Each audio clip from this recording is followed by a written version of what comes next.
Student इस video में discuss करेंगे डिसेंट्रलाइज काउंसलिंग के बारे में कंप्लीट डिटेल में डिस्कस करेंगे। आपका जो WBG 2022 है उसका डिसेंट्रलाइज काउंसलिंग कैसे वर्क करने वाला है। काफ़ी लोगों के लिए एक तरह से ब्रह्मास्त्र हो सकता है। कई सारे स्टूडेंट हैं जिनका WBG में रैंक सफिशिएंट नहीं है, लेकिन फिर भी वो गवर्नमेंट कॉलेज एक्सपेक्ट कर रहे हैं। बता दूँ, ये जो डिसेंट्रलाइज काउंसलिंग है ये सिर्फ और सिर्फ गवर्नमेंट कॉलेज के लिए है, प्राइवेट कॉलेज के लिए नहीं है। कई सारे स्टूडेंट होते हैं जिनका रैंक 5000 होता है, लेकिन फिर भी वो JO एक्सपेक्ट करते हैं। कई सारे स्टूडेंट हैं जिनका रैंक 15,000 या 20,000 होता है, लेकिन फिर भी कोई अच्छा गवर्नमेंट कॉलेज मिल जाए वो एक्सपेक्ट करते हैं। तो इस वीडियो में कंप्लीट डिटेल में डिस्कस करेंगे कि आपका जो डिसेंट्रलाइज काउंसलिंग है कैसे क्या होता है, प्रोसेस क्या है, डेट्स क्या है, कौन कौन से कॉलेजेस है, कैसे पार्टिसिपेट करना चाहिए। तो वीडियो को एंड तक देखिए। एंड पहली बार चैनल पर आए हो तो आपके जो भी फ्रेंड है जो कि इस साल WBG एग्ज़ाम दिए हैं तो उनमें शेयर कर दीजिए, क्योंकि कई लोग होते हैं जिनको पता होता है नहीं एंड वो सोचते हैं कि मेरा रैंक पुअर है तो कोई गवर्नमेंट कॉलेज नहीं मिलने वाला है। तो हाँ, आपको मिल सकता है अगर आप डिसेंट्रलाइज में पार्टिसिपेट करो तो। अब देखिए, बता दूं, WBG का जो काउंसलिंग होता है वो दो तरह का होता है। एक होता है सेंट्रलाइज्ड काउंसलिंग, एक होता है डिसेंट्रलाइज्ड काउंसलिंग। सेंट्रलाइज्ड काउंसलिंग जो है वो दो फेज़ में होता है, फेज़ 1 एंड फेज़ 2। फेज़ 1 जो है on the basis of WBG rank पर होता है एडमिशन। आपका जो भी GMR है या PMR है, GMR मतलब BTech या BE, एंड जो PMR है वो है बैचलर ऑफ फार्मेसी। तो BTech एंड B फार्मा में आपका एडमिशन होता है on the basis of WBG rank in phase 1। लेकिन जो फेज़ 2 है उसमें जो एडमिशन होता है on the basis of JEE Mains rank पर होता है, ठीक है। तो लेकिन वहाँ पर जो गवर्नमेंट कॉलेजेस है आप बैचलर ऑफ आर्किटेक्चर ले सकते हो on the basis of JEE Mains rank, not BTech। लेकिन जो प्राइवेट कॉलेजेस है वहाँ पर on the basis of JEE Mains rank आप BArch एंड BTech दोनों ही ले सकते हैं। तो नोट, जो BTech है जो फेज़ 2 है, फेज़ 2 में जो एडमिशन होता है वो JEE मेंस रैंक पर बेसिस पर ही होता है। लेकिन गवर्नमेंट में सिर्फ B आर्किटेक्चर एंड जो प्राइवेट है उसमें B आर्किटेक्चर एंड BTech दोनों ही, यानी अब JEE मेंस के रैंक के बेसिस पर आप एडमिशन नहीं ले सकते हो इन गवर्नमेंट कॉलेजेस। तो ये क्लियर है। अब देखो, फेज़ 1 एंड फेज़ 2 होने के बाद भी कई सारे सीट्स वैकेंट रह जाते हैं, ठीक है। सीट्स फिलअप नहीं होते हैं, या हो सकता है कोई बच्चा पहले से जो सीट लेकर के बैठा है वो सीट छोड़ दिया एंड चला गया जोसा में या कॉमेट केम में या VIT में या कोई और काउंसलिंग जो हो रहा है उसमें चले गए, तो क्या वो सीट वैकेंट रह गया। ये होता ही रहता है, क्योंकि एक स्टूडेंट सिर्फ एक एग्ज़ाम नहीं देता है। अब जैसे मान लीजिए आप ही हो, आप JEE मेंस भी दिए हो एंड WBG भी दिए हो, आपको जो अच्छा ऑप्शन पहले मिल गया आप उसका सीट कैप्चर कर लेते हो, सब कोई करता है। एंड सपोज अगर उसका कोई अच्छे और कोई सीट मिलेगा कोई दूसरे जगह पर, तो प्रीवियस सीट लीव कर देते हो एंड वो सीट कैप्चर कर लेते हो। तो जनरली जो WBG का जो काउंसलिंग होता है फेज़ 1 एंड फेज़ 2 होने के बावजूद भी सीट्स वैकेंट रह जाते हैं। अब देखिए, होता क्या है, फेज़ 1 जब हो जाता है तो ये तो कंफर्म हो जाता है कि कितने सारे सीट्स वैकेंट रह गए इन BTech, क्योंकि फेज़ 2 में जो गवर्नमेंट कॉलेजेस है वहाँ पर आप BTech में एडमिशन नहीं ले सकते हो on the basis of JEE Mains rank. आप सिर्फ और सिर्फ प्राइवेट कॉलेज में ही ले सकते हो on the basis of JEE Mains rank during phase 2। तो ये तो कंफर्म हो जाता है कि जो BTech वाला जो सीट्स है, सपोज एक कॉलेज है कल्याणी गवर्नमेंट इंजीनियरिंग कॉलेज, तो वहाँ पर ये कंफर्म हो जाता है कि BTech में इतने सारे सीट्स वैकेंट है आफ्टर फेज़ 1। क्योंकि फेज़ 2 जो होने वाला है वहाँ पर तो आपका BTech में एडमिशन नहीं होने वाला है, वहाँ पर होगा तो भी B आर्किटेक्चर में होगा। अगर उस कॉलेज में है तो कई सारे कॉलेज क्या करते हैं, डिसेंट्रलाइज्ड काउंसलिंग करवाना स्टार्ट कर देते हैं। जैसे मान लीजिए डिसेंट्रलाइज्ड काउंसलिंग क्या होता है, जैसे जो सेंट्रलाइज्ड काउंसलिंग है ना वो WBG बोर्ड कंट्रोल करता है। जैसे आप WBG का जो ऑफिशियल वेबसाइट है wbjeb.nic.in, तो वहाँ पर जाइए आपको सब कुछ अपडेट मिलता है रिगार्डिंग सेंट्रलाइज्ड काउंसलिंग। लेकिन जो डिसेंट्रलाइज्ड काउंसलिंग है वो आपको ऑफिशियल वेबसाइट है जो कॉलेज का, वहाँ पर देखने मिलता है। जैसे जादवपुर का हो गया, कल्याणी का हो गया, CU का हो गया, जलपाईगुड़ी का हो गया, आपका सेरामिक हो गया, UIT बर्धमान हो गया, पुरुलिया हो गया।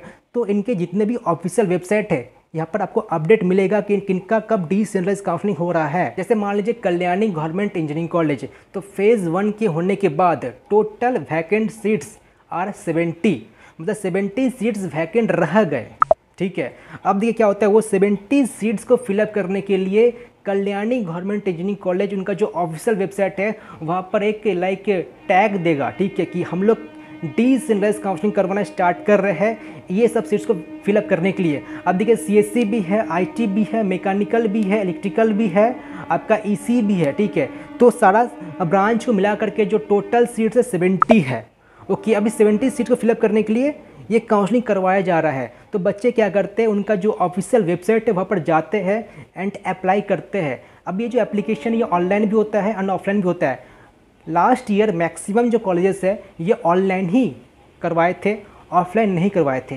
लेकिन कुछ कॉलेजेस है जो कि ऑफलाइन मोड करवाए थे डिसेंट्रलाइज काउंसलिंग, मतलब कि आपको फिजिकली कॉलेज में जाना पड़ेगा एंड अप्लाई करना पड़ेगा फॉर डिसेंट्रलाइज काउंसलिंग कि हाँ मैं पार्टिसिपेट करना चाहता हूँ। अब देखिए एक और पॉइंट है कि जो डिसेंट्रलाइज काउंसलिंग है वो भी 2 राउंड में होता है। एक होता है राउंड 1, एक होता है राउंड 2।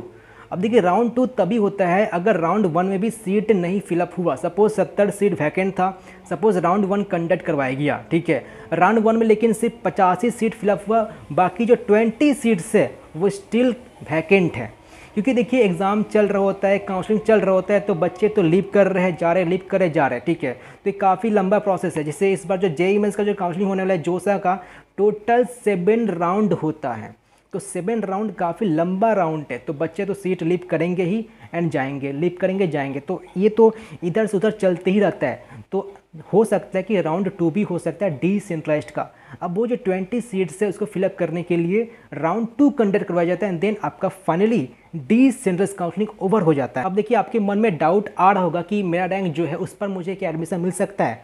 तो देखो मैं सिर्फ बात कर रहा हूँ जनरल का, OBC SC ST का बात इसलिए नहीं कर रहा हूँ क्योंकि आप लोगों का क्या है अनएक्सपेक्टेड है, डिपेंड करता है कितने सारे बच्चे हैं OBC के, कितने सारे बच्चे SC के ST के। तो मैं तो फिलहाल अभी के लिए शॉर्ट में यही रिकमेंड करूँगा कि आपका जो भी रैंक है, सपोज आपका रैंक 10,000 है, 20,000 है, 30,000 इवन 40,000 है एंड सपोज आप OBC SC ST से बिलोंग करते हो, then yes you can apply for decentralized counselling and आप एक्सपेक्ट कर सकते हो। अब चलिए बात करते हैं जो जनरल है, ठीक है। मैं पहले डोमिसाइल की बात कर लेता हूँ, फिर नॉन डोमिसाइल पढ़ाता हूँ। हाँ, लेकिन डोमिसाइल एंड नॉन डोमिसाइल दोनों ही अप्लाई कर सकते हैं। ऐसा कुछ रूल नहीं कि बस जो डोमिसाइल स्टूडेंट है बस वही अप्लाई कर सकते हैं डिसेंट्रलाइज्ड में।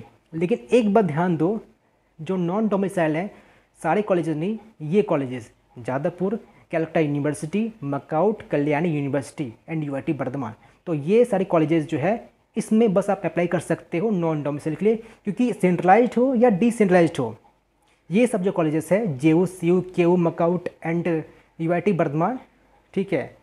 JU CU MAKAUT KU and UIT Bardhaman, ठीक है। तो ये सब जो कॉलेजेस है यहाँ पर बस नॉन डोमिसाइल अप्लाई कर सकते हैं, वेदर वो डिसेंट्रलाइज्ड हो और मतलब सेंट्रलाइज्ड हो। अब अगर आप जनरल हो, ठीक है, एंड आपका जो रैंक है सपोज 5,000 के अंडर में आता है up to 5,000, then yes you can expect a seat in Jadavpur university, ठीक है। डोमिसाइल में बात कर रहा हूँ। अगर हम नॉन डोमिसाइल हो, देन अगर आपका रैंक अंडर 4,000 है, मैं बोलूँगा अंडर 3.5 के सही रहेगा, ठीक है, देन आप एक्सपेक्ट कर सकते हो इन जादवपुर, ठीक है। मतलब देखिए 7,000 वाले भी अप्लाई करते हैं एंड 8,000 वाले भी अप्लाई करते हैं जादवपुर का डिसेंट्रलाइज्ड काउंसलिंग में, लेकिन chances are negligible, but still अगर आपको इच्छा है तो पार्टिसिपेट कर लीजिएगा, ऐसा कुछ रेस्ट्रिक्शन नहीं है। लेकिन हाँ एक रेस्ट्रिक्शन है कि जिनका रैंक है, जिनका जो GMR है, जिनका अंडर 10,000 है, बस वही अप्लाई कर सकते हैं जादवपुर में। जिनका GMR 10,000 से ज़्यादा वो अप्लाई नहीं कर सकते। लेकिन लास्ट ईयर ऐसा कुछ रूल नहीं था, आई थिंक सो, क्योंकि एक स्टूडेंट है उसका रैंक 40,000 था, शायद ये रूल था। CU का रूल नहीं था। JU का रूल है कि जिनका रैंक अंडर 10,000 तो अप्लाई कर सकते हैं। लेकिन जो CU है, KGC है, JGC है, PGC है, सिरेमिक है, मकाउट है, UIT है, इनका कुछ ऐसा स्पेसिफिक रूल नहीं होता कि आपका GMR अगर इतना है तभी आप अप्लाई कर सकते हो, ठीक है। तो देखिए अगर पर रैंक सपोज 15,000 है, then yes you can expect a seat in KGC JGC, okay. और बात करें CU का, तो अगर आपका रैंक लाइक 10,000 है, then you can expect a seat in CU। लेकिन लास्ट ईयर की बात करूँ CU का, एक स्टूडेंट है उनका रैंक था 40,000, 40K, ठीक है, 40K, उनको मिला था jute and fibre technology CU में 40,000 पर। तो बात ये है कि कॉलेज नहीं चाहते कि कोई सीट वैकेंट रह जाए। तो कई बार क्या होता है, सारे बच्चों को लाइक अलाउ कर देते हैं कि आपका जो भी रैंक है 30,000 40,000 50,000 आप आ जाओ, आपको सीट मिला ले लो। लेकिन देखिए ध्यान देना होगा, आपको जो सीट मिल रहा है वो क्या वर्थ है, जूट एंड फाइबर जो है वो क्या वर्थ है, ऑप्टिक्स करके एक ब्रांच है वो क्या वर्थ है, ठीक है, मतलब और भी कुछ ब्रांच है, काफ़ी लोअर ब्रांच है, लेकिन क्या वर्थ है। तो अगर इंटरेस्ट है तब लेना, कॉलेज के नाम पर मत लेना। देखो जादवपुर है तो वो अलग बात है, ठीक है, लेकिन जादवपुर के अलावा जो बाकी सब जो कॉलेजेस है उनका लोअर ब्रांच सोच समझ कर ही लेना। लाइक कि जादवपुर का प्रिंटिंग ले सकते हो, मतलब देखिए जादवपुर में कोई कंपनी का कमी नहीं है, there are lots of companies, but in other colleges you have to think before choosing any branch. ऐसा नहीं कि कोई भी ब्रांच आप लेके ले लिए।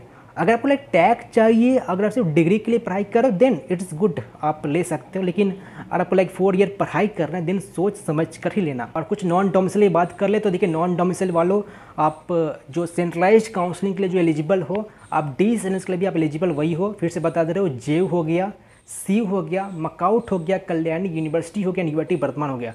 तो नॉन डोमिसाइल आपके लिए मतलब एलिजिबिलिटी है कि आप डी सेनेस में पार्टिसिपेट कर सकते हो। कौन कौन से कॉलेजेस हैं जो कि 20,000 पर आप एक्सपेक्ट कर सकते हैं कोई अच्छा ब्रांच, 20,000 नहीं 25,000 बोलूँगा। तो देखिए अगर आपका रैंक 25,000 है या से 30,000 भी है, then you can expect a seat in UIT Bardhaman. कई सारे बच्चे कमेंट करते हैं, बोलते हैं कि मेरा रैंक इतना है, 20,000 है, 25,000, 30,000 है, देन मुझे एक गवर्नमेंट कॉलेज है। तो आपके लिए देखिए एक ही बेस्ट ऑप्शन यूआईटी वर्धमान है। एक और गवर्नमेंट कॉलेज का मैं नाम कभी नहीं लेता हूँ, Cooch Behar government engineering college. तो ट्राई कीजिए, जो भी ब्रांच मिल रहा है उसको नहीं लेने का। आपको वेदर सीएससी मिल रहा हो या कोई और ब्रांच मिल रहा हो, कूच बिहार में कोई भी ब्रांच नहीं लेना चाहिए। उसका ना तो फैकल्टी अच्छा है, ना प्लेसमेंट अच्छा है, ना इंफ्रास्ट्रक्चर अच्छा है, कुछ भी अच्छा नहीं है। तो मैं कभी भी रिकमेंड नहीं करता जो कूच बिहार है उसको लेने का। बाकी और भी कुछ 1-2 कॉलेजेस है वो भी ठीक ठाक नहीं है। तो मैं एक शॉर्ट में बता दूँ कि कौन कौन सा कॉलेज सही है। मैं एक वीडियो बनाया भी था कि टॉप 10 गवर्नमेंट कॉलेजेस, तो वो जरा जाकर देख लीजिए। उसका मैं लिंक डिस्क्रिप्शन में अटैच कर दूंगा। जो मैं कॉलेज का जो नाम मेंशन किया हो बस वहाँ पर ही अप्लाई कीजिएगा डी एस एन एस करके। उसके अलावा ट्राई कीजिए मतलब नहीं लेने का। लाइक कई लोगों को पता होता है नहीं कि डिसेंट्रलाइज इसका कब आया, क्योंकि हर एक कॉलेज अलग अलग रूल है। सपोज़ कल्याणी बोलते कि मैं सपोज़ 25 अक्टूबर को करवाऊँगा डिसेंट्रलाइज्ड, जलपाईगुड़ी बोला कि नहीं मैं 20 अक्टूबर को करवाऊँगा, जादवपुर बोला कि नहीं मैं जो है वो 2 नवंबर को कराऊँगा, ठीक है, मतलब उनका स्टार्टिंग डेट मान के चलिए। सपोज़ कैलकाटा यूनिवर्सिटी है, उन्होंने कहा कि नहीं मैं जो डी सेंट्रलाइज काउंसलिंग में 10 नवंबर से कराऊँगा।